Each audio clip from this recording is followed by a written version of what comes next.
বিসমিল্লাহির রহমানির রহিম। ষষ্ঠ পারা রুকু 10 সূরা মায়দা।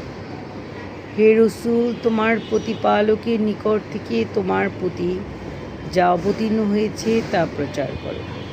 যদি না করো তবে তো তুমি বার্তা প্রচার করলে না। আল্লাহ তোমাকে মানুষ থেকে রক্ষা করবেন। বস্তুত আল্লাহ অবিশ্বাসী সম্প্রদায়কে সৎ পথেই পরিচালিত করেন না।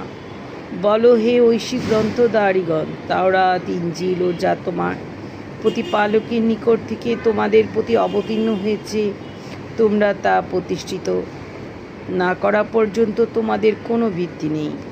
তোমার প্রতিপালকের নিকট থেকে তোমার প্রতি যা অবতীর্ণ হয়েছে তা তাদের অনেকের ধর্মদ্রোহিতা অবিশ্বাস সেই বৃদ্ধি করবে। সুতরাং তুমি অবিশ্বাসী সম্প্রদায়ের জন্য দুঃখ করো না। নিশ্চয়ই যারা বিশ্বাসী ইহুদি, সাবেই ও খ্রিস্টান, তাদের মধ্যে যে কেউ আল্লাহ ও পরকালে বিশ্বাস করবে এবং সৎ কাজ করবে, তার কোনো ভয় নেই এবং সে দুঃখিতও হবে না।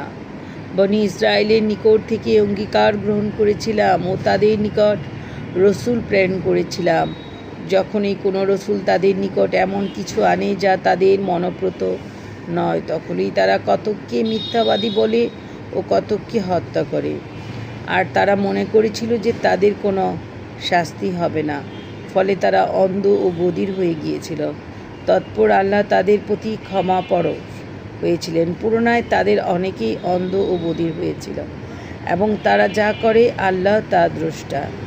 যারা বলে আল্লাহই মরিয়ম তনয় মসিহ, তারা নিঃসন্দেহে অবিশ্বাসী। অত মসিহ বলেছিল, হে বনী ইসরাইল, তোমরা আমার প্রতিপালক ও তোমাদের প্রতিপালক আল্লাহর উপাসনা করো।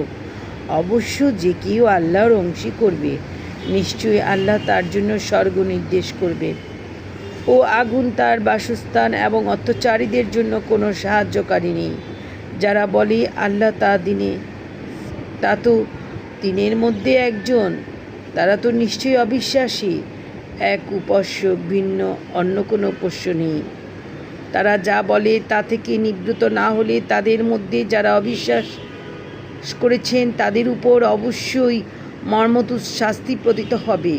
তবে কি তারা আল্লাহর দিকে প্রত্যাবর্তন করবে না ও তার নিকট ক্ষমা প্রার্থনা করবে না? বস্তুত আল্লাহ ক্ষমাশীল, পরম দয়ালু। মরিয়ম তানয় মসিহ তো কেবল কোনো একজন রসুল, তার পূর্বে বহু রসুল গত হয়েছে এবং তার মাতা সত্যনিষ্ঠ ছিল। তারা উভয়ই